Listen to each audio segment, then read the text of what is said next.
तो अब सागिरी और उसके साथियों को पता लग गया है कि ह्यूमंस के लिए एलिक्सर ऑफ लाइफ एग्जिस्ट ही नहीं करता, और यहाँ ताओ का ज्यादा इस्तेमाल करने की वजह से गाबी मारू अपनी याददाश्त को खो चुका है, जिस वजह से उसे समझ नहीं आ रहा कि आखिरकार वो वहाँ पर कर क्या रहा है। तो क्या अब सागिरी और गाबी मारू दोबारा से मिल पाएंगे, और सागिरी क्या उसे याद दिला पाएगी कि आखिरकार वो वहाँ पर करने क्या आया, या फिर गाबी मारू सब कुछ तबाह कर देगा। तो चलिए देखते हैं कि आगे क्या होता है। तब यहाँ कुछ लोग यामाडा क्लैन के मेंबर जीका से पैराडाइज के बारे में पूछ रहे होते हैं, क्योंकि वो वहाँ से वापस आ गया होता है, और हम देखते हैं कि वो किसी भी चीज को सीरियसली नहीं ले रहा होता। तब वो सबको बताता है कि जैसे कि वो सभी लोग आर्मी कमांडर के ऑर्डर पर एलिक्सर ऑफ लाइफ लेने गए थे, वैसे ही शोर तक पहुंचने से पहले कुछ क्रिमिनल्स ने एक दूसरे पर हमला कर दिया, जिस वजह से जिस क्रिमिनल का वो इंचार्ज था चौबे ने उसे मार डाला। और जब वो वापस आने के बारे में सोच रहा था तब सीक्रेंट्स ने उसे वापस नहीं आने दिया। तब वो लोग ये सुन के बहुत ज्यादा हैरान हो जाते हैं और उससे पूछने लगते हैं कि जिस पैराडाइज से 60 से भी ज्यादा लोग वापस नहीं आ सके, वहाँ से वो कैसे वापस आ गया। जिस वजह से वो सबको बताता है कि उसे अपने मिशन को पूरा करने के लिए क्रिमिनल्स के घर वालों को भी उसकी डेथ के बारे में बताना था, जिस वजह से वो किसी तरह वापस आ गया।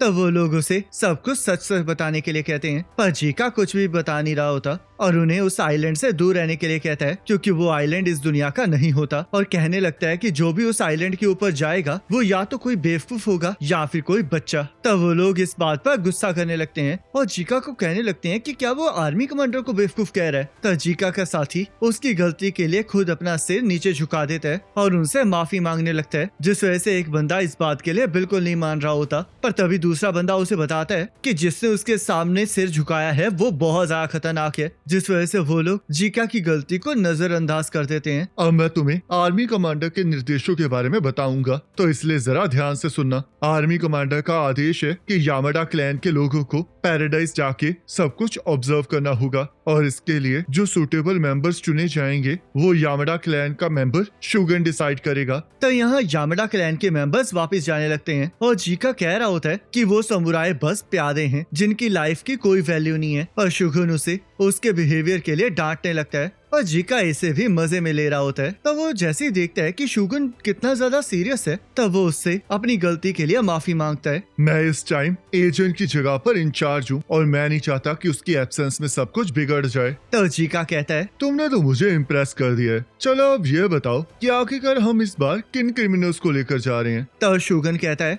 इस बार वो लोग इवाकुरे के शिनोबिस को भेज रहे हैं। जब वो लोग आइलैंड पे भेजने वाले न्यू मेंबर्स को सिलेक्ट कर रहे थे तो इवाकुरा के मेंबर्स ने सारे क्रिमिनल्स को मार दिया, जिस वजह से आर्मी कमांडर ने वहाँ पर मौजूद 4 शिनोबिस को सिलेक्ट कर लिया, और इवाकुरे के चीफ ने भी इसके लिए हामी भर दी है, क्योंकि उस आइलैंड पर उनका कुछ इम्पोर्टेंट रह गया है। पर क्रिमिनल्स के ऊपर भरोसा करना सच में बहुत ज्यादा घटिया बात है। और हाँ जीका, तुम भी इसमें साथ चल रहे हो, तो इसलिए अब तैयारी कर लो। तो जीका कहता है, बिल्कुल भी नहीं, मैं उस जगह पर वापस नहीं जाने वाला। तो शुगन कहता है, जीका, आइजन ने कहा था कि वो दूसरे दिन रिपोर्ट भेजेगा, पर आज तीसरा दिन है, और ये सिर्फ आइजन की बात नहीं है। टेंजा, कीशो, सागिरी और बाकी सभी की भी मुझे बहुत ज्यादा चिंता हो रही है, जिस वजह से मैं उनके वापस आने का वेट नहीं कर सकता। तो अब हम लोग आइलैंड पे जाके मिशन को जल्द से जल्द कंप्लीट करेंगे। तब एक बंदा जीका से पूछने लगता है कि वो उस चीज का क्या करे जो कि जीका अपने साथ लाया है, और हम देखते हैं जीका अपने साथ पैराडाइज आइलैंड का एक मॉन्स्टर मार्कर ले आया होता है, ताकि वो सबको दिखा सके कि पैराडाइज आइलैंड कितना ज्यादा खतरनाक है। पर उसे उस चीज को दिखाने का मौका नहीं मिला होता, जिस वजह से वो उसे ठिकाने लगाने की बात करता है। तब हमें पता चलता है कि शुगन भी लाइफ की वेव्स को महसूस कर सकता है, जिस वजह से उसे एहसास हो जाता है कि वो मॉन्स्टर पूरी तरह से मर गया है। हम लोगों ने अपनी रिपोर्ट दे दी है और प्लान के हिसाब से कल हम चारों आइलैंड के ऊपर जाएंगे, और इस बार हम सिर्फ अपनी स्ट्रेंथ की वजह से चुने गए हैं, तो इसलिए हम मिशन को जल्दी कंप्लीट करेंगे।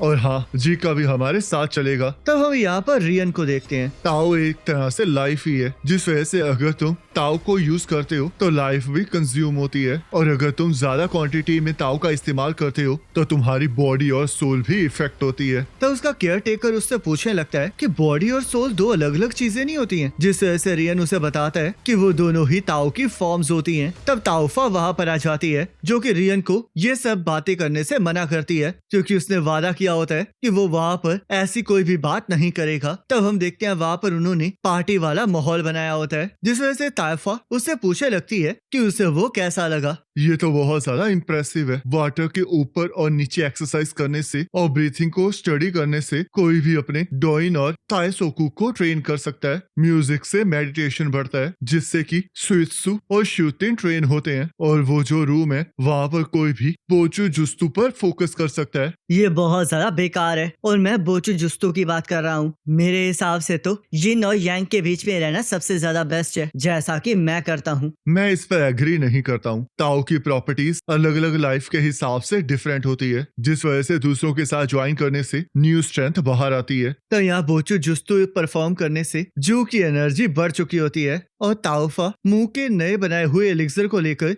यू को दे देती है, पर वो उसके अंदर ग्लोइंग स्टफ डालना भूल जाती है, जिस वजह से वो जिन से उसके बारे में पूछने लगती है, पर जिन को खुद इसके बारे में कुछ पता नहीं होता। तो यहाँ सागिरी और उसके साथियों ने सैंटा को दफना दिया होता है और सागिरी सबसे कहने लगती है कि वो लोग इस टाइम टेंसन्स के कैसल में हैं, जिस वजह से उन्हें एक जगह पर नहीं रुकना चाहिए और गेट से बाहर निकल जाना चाहिए। तब सभी लोग इस बात पर एग्री करते हैं और सागिरी उनके कपड़ों के बारे में कहने लगती है, क्योंकि उस अकेली ने ही कपड़े चेंज नहीं किए होते। हमारा गोल गावीमारू ओहेमे को ढूंढना है। गावीमारू का टारगेट एलिक्सर ऑफ लाइफ है, जिस वजह से वो कैसा तक पहुंचने की कोशिश जरूर करेगा। तो मेरे हिसाब से हमारा गेट्स के बाहर मिलना ही सही रहेगा। तो युजुरिया कहती है, रुको जरा, क्या हमारा उनके साथ मिलना जरूरी है? और क्या हमें इस टाइम हमारे मिशन और एलिक्सर के बारे में चिंता करनी चाहिए? इस टाइम यहाँ पर सिर्फ वो बाहर वाले मॉन्स्टर्स नहीं है, बल्कि टेंसन्स भी है, जो कि बहुत ज्यादा खतरनाक है। तो इसलिए मुझे नहीं लगता कि ये मिशन अब मैटर करता है। तो इसलिए हमारा यहाँ से जल्द निकल जाना ही सही रहेगा। तो सागिरी कहती है, नहीं, हम लोग उनसे जरूर मिलेंगे और तुम इस तरह इसलिए एक्ट कर रही हो क्योंकि तुम्हें पता लग गया है कि यहाँ पर कोई भी एलिक्सर ऑफ लाइफ नहीं है। तुम चाहती हो कि ज्यादा से ज्यादा यामाडा क्लैन के लोग आर्मी कमांडर के सामने तुम्हारी साइड लें, क्योंकि तुम आइलैंड से खाली हाथ जाओगी, जिसका मतलब तुम ये सब कुछ अपने सेल्फ इंटरेस्ट की वजह से कर रही हो। पर तुम चिंता मत करो, मैं भी यही चाहती हूँ कि हम लोग साथ में बाहर चलें, जिस वजह से मुझे तुम्हारा आइडिया बहुत पसंद आया। पर मेरे हिसाब से हम सभी को इकट्ठे बाहर जाना चाहिए, जिसका मतलब उसके अंदर गावीमारू भी आता है। पर हाँ, इसकी कोई गारंटी नहीं है कि गावीमारू यहाँ तक पहुँच कर रहेगा। तो युजुरिया सागिरी को बताती है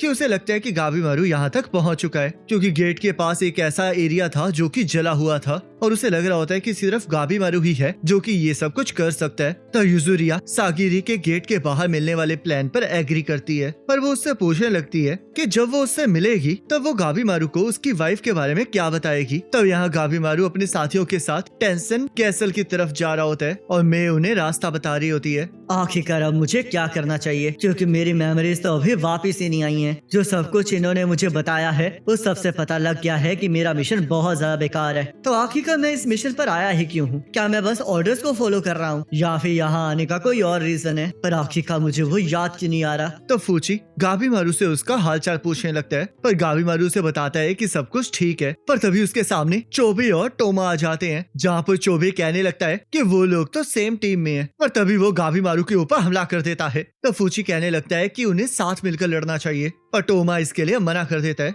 तो चौबे जैसे ही गावीमारू के ऊपर हमला करता है वैसे ही गावीमारू उसकी गर्दन को तोड़ के उसे मार देता है और सबको बताता है कि साथ मिलकर लड़ना पॉइंटलेस है। तब मैं गावीमारू को बताती है कि चौबे की ताओ बहुत ज्यादा बड़ी है, जिस वजह से हम देखते हैं चौबे गावीमारू को उठाकर नीचे पटक देता है और कहता है कि वो भी साथ मिलकर लड़ने में बिल्कुल इंटरेस्टेड नहीं है। तब ब्लेड ड्रैगन और फूची ये देख के हैरान होते हैं कि चौबे ने अपने आप को हील कर लिया है। इन लोगों ने कहा था कि इस आइलैंड के ऊपर इमोर्टल मॉन्स्टर्स राज करते हैं, तो क्या ये कल रात इसी के बारे में बात कर रहे थे? अगर ऐसी बात है तो मुझे इसे बांध के इससे सारी इंफॉर्मेशन को निकालना होगा। तब गावीमारू चौबे के ऊपर हमला कर देता है, पर चौबे उसकी लात पकड़ के उसे नीचे पटक देता है। तब गावीमारू ये डिसाइड करता है कि अब वो उसे पूरी तरह से तोड़ के रहेगा, जिस वजह से वो चौबे के ब्रेन को टारगेट करने लगता है और उसकी आंखों के ऊपर हमला करके फिर से उस पर हमला करने लगता है। पर चौबे उसे लात मारता है और हम देखते हैं गावीमारू ने बाइट करके चौबे की लात का मांस उखाड़ दिया होता है। तब चौबे अपनी आंखों को हील कर लेता है और हम देखते हैं गावीमारू चौबे के हर एक वाइटल पॉइंट्स पर हमला कर रहा होता है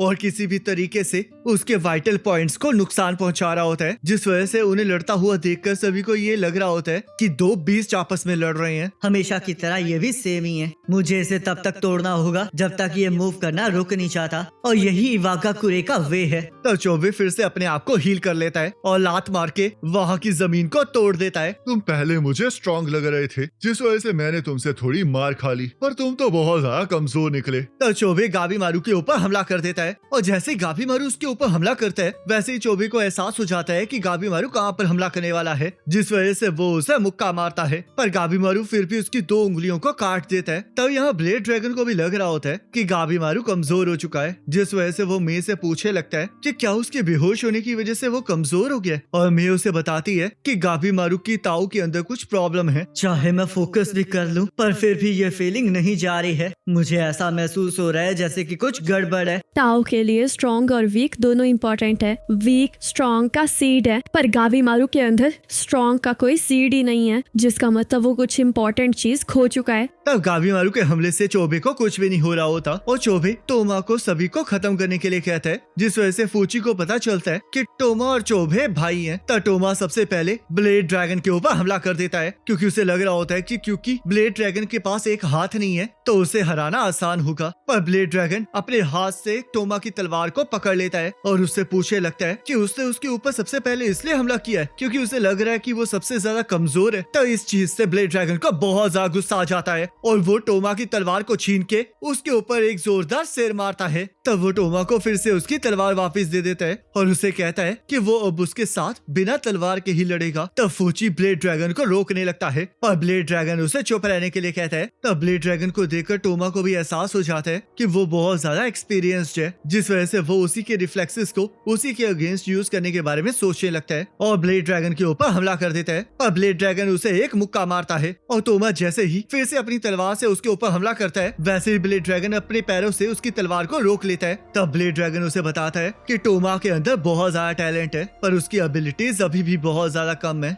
और उसकी टेक्निक भी बहुत ज्यादा स्लो है। तब वो टोमा को मारना स्टार्ट कर देता है और उसे समझा रहा होता है कि उसे अपनी फॉर्म के ऊपर ध्यान देना चाहिए। और हम देखते हैं ब्लेड ड्रैगन टोमा को देखकर समझ गया होता है कि वो फाइटिंग के लिए अपने भाई पर निर्भर है, जिस वजह से उसे ये बिल्कुल पसंद नहीं आ रहा होता। मेरा भाई चाहे या ना चाहे पर मैं हमेशा उसे फॉलो करता रहूंगा। और वैसे भी मुझे वो लोग बिल्कुल पसंद नहीं है जो कि लार्ज ग्रुप बनाते हैं। जिन गुंडों के हम लीडर हैं वो बस हमारे प्यादे हैं, क्योंकि मैं उनमें से किसी को भी अपना साथी नहीं मानता हूँ। और वो इस वजह से है क्योंकि मुझे और मेरे भाई को एक दूसरे के अलावा किसी की जरूरत नहीं है। तो टोमा फिर से ब्लेड ड्रैगन के साथ लड़ने के लिए तैयार हो जाता है और ब्लेड ड्रैगन ये देख के हैरान होता है कि इतने कम टाइम में वो इम्प्रूव कर गया है। तो टोमा डोशी को फूची और मे के ऊपर हमला करने के लिए कहता है, जिस वजह से फूची मे को उससे दूर रहने के लिए कहता है ताकि वो उस टोशी को संभाल सके। ये बहुत ज्यादा टफ है पर मैं इसे मार सकता हूँ। ताऊ की वजह से मैं निंजा की मूवमेंट्स को देख सकता हूँ और चाहे मुझे चोट भी क्यों न लग जाए पर मैं फिर भी रीजनरेट कर सकता हूँ। और ऊपर से उस दोषी ने कहा था कि मेरी ताऊ बहुत ज्यादा पावरफुल है और क्योंकि मैंने इसे ट्रेन नहीं किया है तो ये मुझ पर हावी हो सकती है, पर मैं अभी बिल्कुल ठीक हूँ। तो चोबे गाबी मारू को जमीन पर पटक देता है और गाबी मारू को एहसास हो जाता है कि वो बिना फोकस के जीत नहीं सकता, जिस वजह से वो अपनी अजीब सी फीलिंग को भूलने की कोशिश करता है ताकि वो होलो बन सके। और उसे शिनोबी का रूल याद आता है जिसके हिसाब से मरने से पहले उसे एनिमी को बहुत ज्यादा डैमेज करना है, जिस वजह से वो अपने निंजस्तु को एक्टिवेट कर लेते हैं और आग में जलने लगता है। तो ये है तुम्हारा आखिरी रास्ता, पर ये ज्यादा कंफर्टेबल लग नहीं रहा है। लगता है तुम खुद को सैक्रिफाइस करना चाहते हो, पर चिंता मत करो, मैं तुम्हारी इस विश को जरूर पूरा करूंगा और तुम्हें मार डालूंगा। तब गाबी मारू निंजुत्सु की मदद से चोबे पर हमला करना स्टार्ट कर देता है और वो उसकी रीजनरेशन से ज्यादा तेजी से उस पर हमला कर रहा होता है। तब वो चोबे को अपने साथ जलाने लगता है, जिस वजह से चोबे उससे पूछने लगता है कि क्या वो उसके साथ मर जाएगा। मुझे इससे कोई फर्क नहीं पड़ता है क्योंकि मुझे इस मिशन के बारे में कुछ भी याद नहीं है। और वैसे भी अगर मैं मर भी गया तो विलेज से कोई आकर इस मिशन को पूरा कर देगा। शिनोबी ग्रुप में ऑपरेट करते हैं क्योंकि एक इंडिविजुअल की लाइफ वर्थलेस होती है। और वैसे भी मेरे पास खोने के लिए कुछ भी नहीं है, पर तुम्हारे पास है। और हाँ, जो लोग जीना चाहते हैं वो मुर्दों को नहीं हरा सकते। तो चोबे ये डिसाइड करता है कि अब वो अपने अंदर के सारे ताऊ को एक साथ ही रिलीज कर देगा क्योंकि उसके पास खोने के लिए उसका भाई होता है और वो उसे बचाने के लिए कुछ भी करने के लिए तैयार होता है। तब यहाँ फूची ने दोषी को बहुत ज्यादा जख्मी कर दिया होता है और चोबे पूरी तरह से ट्रांसफॉर्म हो जाता है, जिसे देखकर सभी लोग हैरान हो जाते हैं। तब चोबे अपनी पूरी पावर से गाबीमारू पर हमला करना स्टार्ट कर देता है, जिस वजह से गाबीमारू अपनी निंजुत्सु की मदद से उसे जलाने लगता है, पर चोबे खुद को बचा लेता है और गाबीमारू के ऊपर हमला कर देता है, जिस वजह से गाबीमारू और ज्यादा ताकत लगा के आसपास आग लगा देता है, पर उसकी खुद की हालत बहुत ज्यादा खराब हो रही होती है। तब यहाँ चोबे को अपने चारों तरफ अंधेरा दिखाई दे रहा होता है और उसके सामने एक ब्लैक कलर का वोर्टेक्स होता है, जिसके अंदर उसे गाबीमारू दिखाई दे रहा होता है, पर उसे कुछ समझ नहीं आ रहा होता कि आखिरकार चल क्या रहा है। तब चोबे अंधाधुंध गाबीमारू के ऊपर हमला करना स्टार्ट कर देता है, क्योंकि उसे गाबीमारू को किसी भी कीमत पर मारना होता है। आखिरकार ये गाबीमारू ताओ का इस्तेमाल क्यों नहीं कर रहा है? गाबीमारू इस टाइम ताओ का इस्तेमाल नहीं कर सकता, क्योंकि वो उसके बारे में भूल चुका है और दुश्मन की ताओ बहुत ज्यादा बड़ी है, जिस वजह से वो उससे नहीं जीत सकता। मैं इससे इस तरह नहीं जीत सकता, पर अगर मैंने फिर से अपना निंजुत्सु इस्तेमाल किया तो मैं मर जाऊंगा, पर इससे कोई फर्क नहीं पड़ेगा, क्योंकि विलेज का एक और पर्सन आकर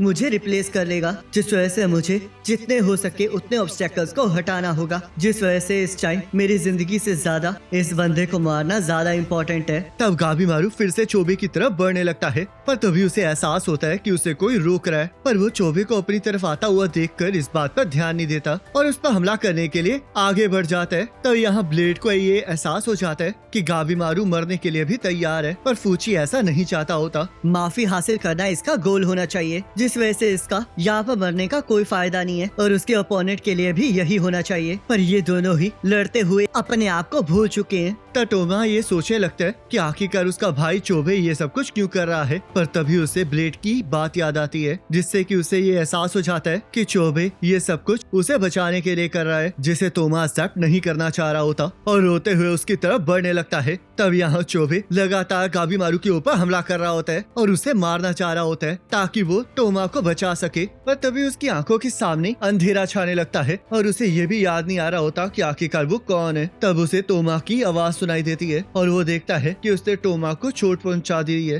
भाई मुझे माफ कर देना, मुझे लगा कि हम लोग साथ में लड़ रहे हैं, पर तुम हमेशा अकेले लड़ रहे थे क्योंकि मैं कमजोर था, जिस वजह से तुम्हें कभी ऐसा नहीं लगा कि तुम लड़ाई के लिए मुझ पर भरोसा कर सकते हो। पर अब होश में आओ भाई, क्योंकि मैं बस तुम्हारा एक हिस्सा हूँ, पर तुम मेरे सब कुछ हो। तब चोबे को होश आ जाता है और गाबीमारू चोबे का ध्यान भटकता हुआ देखकर उन दोनों को जलाने के लिए उन पर हमला करने लगता है। तब मे गाबीमारू को रुकने के लिए कहने लगती है, क्योंकि अगर वो और ज्यादा पावर का इस्तेमाल करेगा तो वो मारा जाएगा, पर गाबीमारू उसकी कोई बात नहीं सुन रहा होता, जिस वजह से मे अपनी पावर का इस्तेमाल करके उन लोगों की पैरों के नीचे की जमीन तोड़ देती है, जिस वजह से वो लोग नीचे गिरने लगते हैं। तब गाबीमारू ऊपर आके चोबे के ऊपर एक पत्थर फेंक देता है, पर चोबे टोमा को ऊपर फेंक के खुद नीचे गिर जाता है और उसे उसका इंतजार करने के लिए कहता है। तब पावर इस्तेमाल करने की वजह से मे बेहोश हो जाती है, जिस वजह से ब्लेड उसे पकड़ लेता है और फूची दोषी को लेकर आगे बढ़ने लगता है। तब वो दोनों देखते हैं कि मे अचानक से बड़ी हो गई है, जिस वजह से ब्लेड को समझ नहीं आ रहा होता कि आखिरकार हुआ क्या है, पर फूची उसे चुप रहने के लिए कहता है और कहने लगता है कि वो उसे डाइसेक्ट करके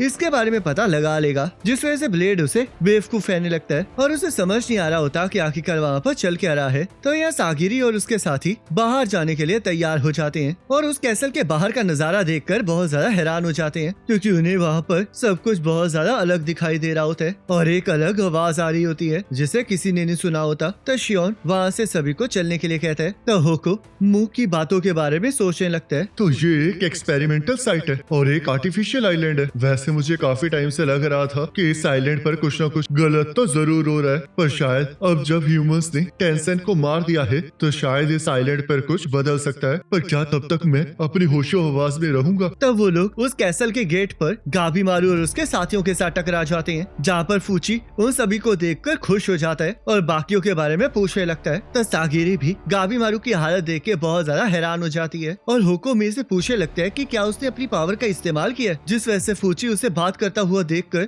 उसके बारे में पूछने लगता है। मैं मे को बचाने के लिए आप सबका शुक्रिया अदा करता हूँ। मुझे तो लगा था कि मैं इससे दोबारा से नहीं मिल पाऊंगा। तो होको ये देख के बहुत ज्यादा हैरान होता है कि उन्होंने दोषी को पकड़ लिया है और यहाँ फूची अभी भी ये सोच रहा होता है कि आखिरकार होको सर कटने के बावजूद भी कैसे बोल पा रहा है। पिछले 1000 सालों में मैं ऐसे लोगों से कभी नहीं मिला हूँ जिन्होंने शोशिनो दोषी को मार गिराया हो, और अब तो इन्होंने एक टेंशन को भी हरा दिया है। तो ये पक्का इस आइलैंड को पूरी तरह से बदल के रख देंगे। तब यहाँ फुची को सेंटा की मौत के बारे में पता लग जाता है, जिस वजह से वो उसकी कब्र के पास जाके उसके साथ बिताए हुए पलों को याद करके रोने लगता है। और यहाँ शियोन को पता लगता है कि वहाँ पर सिर्फ वो 8 लोग ही जिंदा हैं। तब शियोन सभी को उस कैसल से दूर जाने के लिए कहता है, क्योंकि वहाँ पर उन पर कोई और टेंशन हमला कर सकता है। तब सागिरी इसके लिए मना करने लगती है, क्योंकि गाबी मारू और मे की हालत ज्यादा अच्छी नहीं होती है, जिस वजह से सागिरी मे को गले लगा लेती है। मुझे यकीन नहीं हो रहा कि 3 दिन में कितने लोग मर गए हैं। मुझे पता है कि ये सब कुछ आर्मी कमांडर के हुक्म पर हो रहा है, पर यह सच में बहुत ज्यादा खतरनाक है। तब ब्लेड कहता है, अब इतने ज्यादा भी इमोशनल मत हो, हम तो यहाँ आने से पहले ही एक दूसरे को मार रहे हैं। तो क्या तुम्हें ये लग रहा था कि हम सभी लोग दोस्त बनके एक साथ वापस जाएंगे? तब शियोन इस पर एग्री करता है, जिस पर ब्लेड को बिल्कुल भी यकीन नहीं आता। तब वो उन्हें बताता है कि टोमा एक गद्दार है, पर क्योंकि अब वो कुछ नहीं बोल रहा है तो उन्हें उसे मार देना चाहिए। पर सागिरी इसके लिए मना कर देती है, क्योंकि वो किसी और को मरता हुआ नहीं देखना चाह रही होती, जिस वजह से वो ब्लेड का सामना करने के लिए भी तैयार हो जाती है। तब यूजुरिया उन्हें लड़ने से पहले गाबी मारू का ध्यान रखने के लिए कहती है, क्योंकि गाबू मारू की हालत बहुत ज्यादा खराब होती है। तब सागिरी उसे ट्रीट करने के बारे में कहने लगती है, क्योंकि वो इंजरीज की वजह से बेहोश हो गया होता है। पर ब्लेड उन्हें बताता है कि वो इंजरीज की वजह से बेहोश नहीं हुआ है, बल्कि उसने उसे मारा है क्योंकि वो लड़ने से रुक नहीं रहा था। तो शियोन भी सबको बताता है कि गाबी मारू की ताव बहुत ज्यादा कम है, जिस वजह से वो कभी भी मर सकता है। मैं इसके जख्मों को भरने के लिए जो कर सकता था मैंने वो किया, पर फिर भी मैं इसके जख्मों को बंद नहीं कर पाया। इसे देखकर ऐसा लग रहा है कि इसकी फिजिकल बॉडी ही नहीं बल्कि इसका कोर भी डैमेज हुआ है। तब गाबी मारू को होश आ जाता है और वो उठने की कोशिश करने लगता है, पर सागिरी और ब्लेड उसे आराम करने के लिए कह रहे होते हैं। तब गाबी मारू की याददाश्त अभी भी वापस नहीं आई होती, जिस वजह से वो उनके अकॉर्डिंग सब कुछ करने के लिए तैयार हो जाते हैं, ताकि कोई भी उस पर शक ना करे। तो सागिरी उसके जख्मों को देखने के लिए उसकी तरफ हाथ बढ़ाती है, पर गाबी मारू उसे अकेला छोड़ने के लिए कह देता है, जिस वजह से शियोन उसे समझाता है कि अगर वो केयरफुल नहीं रहेगा तो वो मारा जाएगा। पर गाबी मारू को इसकी कोई फिक्र नहीं होती है, जिस वजह से सागिरी उससे पूछने लगती है कि आखिरकार वो कौन है, क्योंकि उसे एहसास हो जाता है कि गाबी मारू की याददाश्त चली गई है। तब गाबी मारू को जैसे पता चलता है कि सागिरी को उसकी याददाश्त के बारे में पता लग चुका है, वैसे ही वो सागिरी के ऊपर हमला कर देते हैं। पर फुची और शियोन उसे बचा लेते हैं और सागिरी से पूछने लगते हैं कि आखिरकार चल क्या रहा है। पक्का इसके ताव में एबनॉर्मेलिटी होने के कारण इसकी मेमोरी के साथ कुछ पंगा हुआ है, जिस वजह से अब ये वो गाबी मारू नहीं रहा है जिसे मैं जानती थी। तुम सही कह रही हो सागिरी, क्योंकि मैं देख सकता हूँ कि इसकी सोल बहुत ज्यादा कम बची है। मैं तुम्हें जानती हूँ गाबी मारू, तुम पक्का हमारे अलग होने के बाद लड़ रहे होगे और बिना रुके आगे बढ़ रहे होगे, ताकि तुम उस एक गोल को अचीव कर सको। तब सागिरी सभी को सब कुछ उस पर छोड़ने के लिए कहती है और गाबी मारू की तरफ बढ़ने लगती है, जिस वजह से गाबी मारू सोचने लगता है कि क्या उसे मार देना चाहिए। पर उसे ये समझ नहीं आ रहा होता कि उस लड़की को देखकर उसे नर्वसनेस क्यों महसूस हो रही है। तो गाबी मारू, क्या तुम ये जानना नहीं चाहते कि आखिरकार तुम यहाँ पर कर क्या रहे हो? तुमने इस टाइम अपनी मेमोरीज को खो दिया है, बस जो ताऊ तुम्हारे साथ कंपैटिबल है वो तुम्हें ठीक कर सकती है, जिस वजह से हम सबसे पहले उस चीज को ट्राई करेंगे। और हाँ, तुम्हें मुझसे डरने की कोई जरूरत नहीं है, क्योंकि मैं तुम्हारी एक बहुत इम्पोर्टेंट साथी हूँ, तो इसलिए मुझ पर भरोसा करो। तो सागिरी गाबी मारू को टच करने की कोशिश कर रही होती है, पर गाबी मारू बार बार उसका हाथ हटा रहा होता है, जिससे कि सागिरी को गुस्सा आ जाता है और वो उसे नीचे फेंक के उसके ऊपर बैठ जाती है। अब तुम्हें देखकर ये एहसास हो रहा है कि तुमने बहुत सारे ताऊ का इस्तेमाल कर लिया है। वैसे मैंने तुम्हें कहा है कि मैं तुम्हारी एक इम्पोर्टेंट साथी हूँ, और ये बिल्कुल भी सही फील नहीं हो रहा है, क्योंकि तुम्हारा और मेरा रिलेशन ज्यादा गहरा है। पर फिलहाल के लिए इतना जान लो कि हमें तुम्हारी मदद की जरूरत है। तो गाबी मारू अभी भी सागिरी को हटाने की कोशिश कर रहा होता है, पर ताकत ना होने की वजह से वो कुछ नहीं कर पा रहा होता, जिस वजह से सागिरी को इसमें बहुत ज्यादा मजा आ रहा होता है। और ब्लेड पूछने लगता है कि क्या वो लोग बोचुजुत्सु इस्तेमाल कर रहे हैं? नहीं, और ये बिल्कुल सिमिलर है, क्योंकि टच के थ्रू टाओ सर्कुलेट होती है, जिस वजह से गाबी मारू हील हो रहा है। तो शियोन और यूजुरिया दोनों ही सागिरी की इन हरकतों को देखकर बहुत ज्यादा हैरान होते हैं, और शियोन को ये एहसास हो जाता है कि गाबी मारू और सागिरी की ताव बहुत ज्यादा कंपैटिबल है, और वो कुछ ऐसा शेयर करती हैं जिसके बारे में उन्हें कुछ भी नहीं पता। तो गाबी मारू को भी एहसास होने लगता है कि उसकी ताकत वापस आ रही है, और सागिरी उसे बताती है कि अगर उन्हें वापस जाना है तो उन्हें इकट्ठे मिलकर काम करना होगा। और साथ में उससे पूछने लगती है कि क्या अब उसे किसी और से मिलना नहीं है। तब हम देखते हैं गाबीमारू को फिर से अपनी बीवी याद आ जाती है और यहाँ चौबे कहीं दूर पहुँच जाता है जहाँ पर वो फिर से नॉर्मल हो जाता है। तो ताओ ने मुझ पर कब्जा कर लिया था, जिस वजह से मैं अपने बारे में ही भूल गया। ये ताओ तो सच में बहुत ज्यादा मिस्टीरियस और डेंजरस पावर है, और अगर मैं इसे एक बार मास्टर कर लूंगा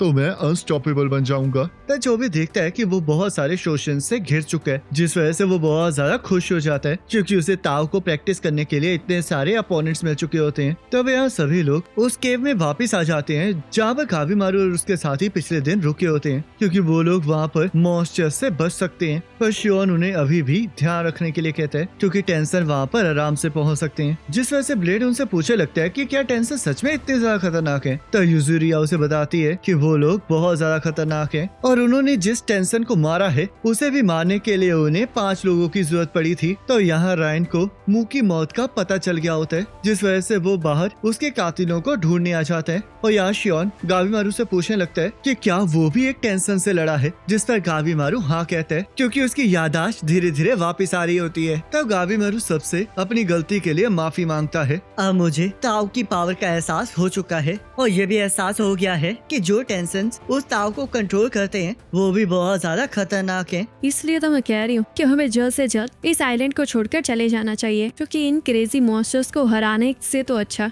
कि हम आर्मी कमांडर को ही सबको समझा दें। अगर मैं ऐसे वापस चले जाऊंगा तो मैं अपनी वाइफ को नहीं देख पाऊंगा, जिस वजह से मुझे माफी की बहुत ज्यादा जरूरत है ताकि मुझे सेफ्टी मिल सके। अगर तुम अपनी वाइफ की बात कर ही रहे हो तो तुम्हें नहीं लगता कि वो एक इल्यूजन है, क्योंकि शिनोबी विलेज में विलेज चीफ इल्यूजन के जरिए लोगों को कंट्रोल करता है, जिस वजह से मुझे लगता है कि तुम्हारी वाइफ असलियत में एग्जिस्ट करती ही नहीं है। इसके बारे में तो मुझे तब पता चल जाएगा जब हम लोग वापस मेन लैंड पर पहुंच जाएंगे, पर इस टाइम मेरा गोल अभी भी वही है, जिस वजह से मुझे एलिक्सर ऑफ लाइफ को हासिल करना ही होगा। पर मुझे नहीं लगता इसका कोई फायदा है, क्योंकि उस टेंशन ने कहा है कि ह्यूमंस के लिए तो वो एलिक्सर एग्जिस्ट नहीं करता है। और वैसे भी अगर तुम्हारी वाइफ है ही नहीं तो आखिरकार तुम ये सब कुछ क्यों करोगे? तुम चाहे जो मर्जी कहो, पर मुझे यकीन है कि मेरी वाइफ एग्जिस्ट करती है। आखिरकार तुम ये क्या बोल रहे हो? तुम चाहे फाइटिंग में अच्छा करते हो, पर इस बारे में तुम्हें कुछ भी पता नहीं है। क्या तुम्हारे पास इसका कोई प्रूफ है? मैं शब्दों से तो इसे इतनी आसानी से एक्सप्लेन नहीं कर सकता,